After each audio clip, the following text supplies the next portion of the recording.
Water heaters are easy to ignore, but the truth is they should be inspected on a regular basis. Today we're in Concord with Diamond Certified Expert Contributor Matthew Hechim of Water Heaters Masters to learn why.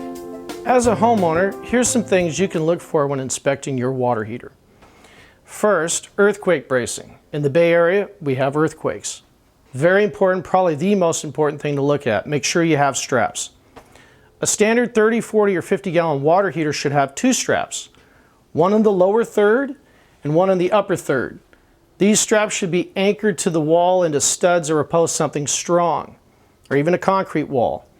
These tanks weigh over 500 pounds. If they shake loose in an earthquake and they're not strapped in, those water lines could rip loose, the gas line could rip loose, create a lot of water damage, fire, all bad.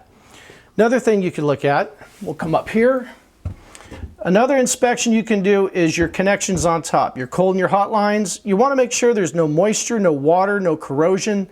This is dry up here. You can see that there's no signs of any leaks. The washers must be good. This is fairly new. It's only a couple years old.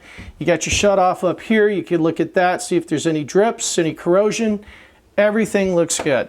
So we're good up here, but you could still have another leak. So what we want to do is come down here, and if it's in a pan, you want to look at the pan. You may need an inspection mirror. You can look behind the tank with an inspection mirror or a flashlight, or you could just look inside the pan, see if there's any moisture in the pan.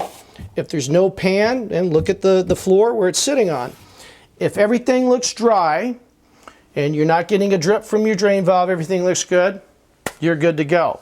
If you see a small leak, could be the drain valve or one of the flex lines on top, good to repair that as soon as possible. That could damage the tank, it could damage the substructure. Those are easy repairs if you catch them quick. If you don't, you may have to replace your water heater. So it's best to inspect your water heater, like I said, every 6 months. A year would be pushing it, but I'd say every 6 months, keep an eye on it. If you see anything, call your local plumber.